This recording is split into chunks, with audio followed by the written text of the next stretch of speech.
ഇന്ത്യയെ ആരും ബിസിനസ് പഠിപ്പിക്കാൻ വരേണ്ട എന്ന് ദിനം പ്രതി തെളിയിക്കുകയാണ്. അതിനി ഓയിൽ കയറ്റുമതിയിലായാലും മാത്രമല്ല, പറഞ്ഞു വരുന്നത് പാൽ ഉൽപ്പന്ന കയറ്റുമതിയിൽ മുന്നേറ്റം തുടരുന്നതാണ് ഇന്ത്യ. കഴിഞ്ഞ സാമ്പത്തിക വർഷം ആകെ 1.13 ലക്ഷം ടൺ പാലുൽപ്പന്നങ്ങളാണ് ഇന്ത്യ കയറ്റുമതി ചെയ്തത്. ഇതിലൂടെ 4181 കോടി രൂപയുടെ വരുമാനം നേടി. മുൻ സാമ്പത്തിക വർഷവുമായി താരതമ്യം ചെയ്യുമ്പോൾ കയറ്റുമതിയിൽ വലിയ വർധനവാണ് ഉണ്ടായിരിക്കുന്നത്.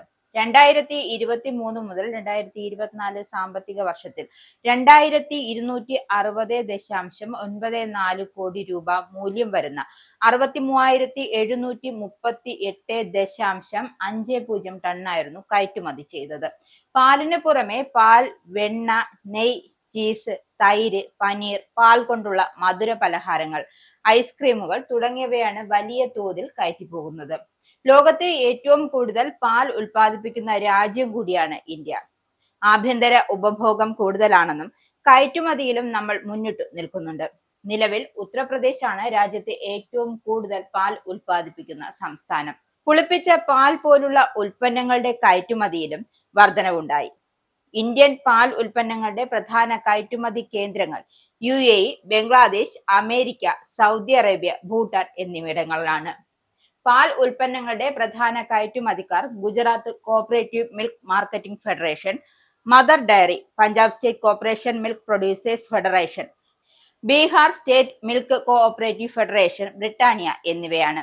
ഇന്ത്യയുടെ പാൽ ഉൽപ്പന്നം അടുത്ത് അല്ലെങ്കിൽ ഇടത്തരം കാലയളവുകൾ 5% വാർഷിക വളർച്ച കൈവരിക്കുമെന്നാണ് പ്രവചനം.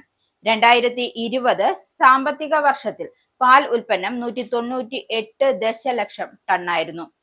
ഇന്ത്യയുടെ പ്രതിശീർഷ പാൽ ലഭ്യത 4% വർദ്ധിച്ച് 2027 സാമ്പത്തിക വർഷത്തോടെ പ്രതിദിനം 530 ഗ്രാമിലെത്തുമെന്നും പ്രതീക്ഷിക്കുന്നു. കേരളം വഴിയുള്ള കയറ്റുമതിയിലും വലിയ മുന്നേറ്റം ഉണ്ടായിട്ടുണ്ട്. കഴിഞ്ഞ സാമ്പത്തിക വർഷത്തിൽ 2679.57 ടൺ പാലുൽപ്പന്നങ്ങളാണ് കേരളം വഴി കയറ്റുമതി ചെയ്തത്. 164.05 കോടി വരും ഇതിന്റെ മൂല്യം. കേരളത്തിൽ ഉൽപ്പാദിപ്പിക്കുന്നവ കൂടാതെ മറ്റ് സംസ്ഥാനങ്ങളിലേക്കുള്ള ഉൽപ്പന്നങ്ങളും കേരളം വഴി കയറ്റുമതി ചെയ്യുന്നുണ്ട്. ഇതിൽ ഭൂരിഭാഗവും കയറ്റുമതിയും കൊച്ചി തുറമുഖം വഴിയാണ്. കേരളത്തിൽ നിന്നും UAE-യിലേക്കാണ് ഏറ്റവും കൂടുതൽ പാലുൽപ്പന്നങ്ങൾ കയറ്റുമതി ചെയ്യുന്നത്. Saudi Arabia, Qatar, Oman, Bahrain എന്നീ രാജ്യങ്ങളാണ് യഥാക്രമം തൊട്ടു പിന്നിൽ. പാൽക്കൂട്ട് ഉൽപ്പന്നങ്ങളിൽ സ്കിം മിൽക്ക് പൗഡർ പ്രധാന സ്ഥാനം വഹിക്കുന്നുണ്ട്. 2022 മുതൽ 2023 സ്കിം മിൽക്ക് പൗഡറിന്റെ കയറ്റുമതി ഏകദേശം 49,000 മെട്രിക് ടണ്ണായിരുന്നു. 2026 വരെ 33,600 മെട്രിക് ടൺ ആയി. 0.1% വാർഷിക വളർച്ച പ്രതീക്ഷിക്കപ്പെടുന്നു. 2025 സ്കിം മിൽക്ക് പൗഡർ കയറ്റുമതിയിൽ മാറ്റമില്ലാതെ തുടരുമെന്നാണ് പ്രവചനവും. ഫ്ലൂയിഡ് മിൽക്കും ബട്ടറും യഥാക്രമം 0.03 മെട്രിക് ടൺ ആയും 0.06 മെട്രിക് ടൺ ആയും വർദ്ധിക്കും. രാജ്യത്തെ പാൽ വിപണന മേഖല ഏതാണ്ട് 80 മില്യൺ ആളുകൾക്ക് തൊഴിൽ നൽകുന്നുണ്ട്. അതേസമയം ചില വെല്ലുവിളികൾ ഉയർത്തുന്നു. അതായത് അമേരിക്കൻ പ്രസിഡന്റ് ട്രംപ് ഉയർത്തുന്ന താരിഫ് നയങ്ങൾ കാരണം വിപണി ചില സമയങ്ങളിൽ നിന്നുപോകാറുണ്ട് എന്നും വിദഗ്ധർ ചൂണ്ടിക്കാട്ടുന്നുണ്ട്.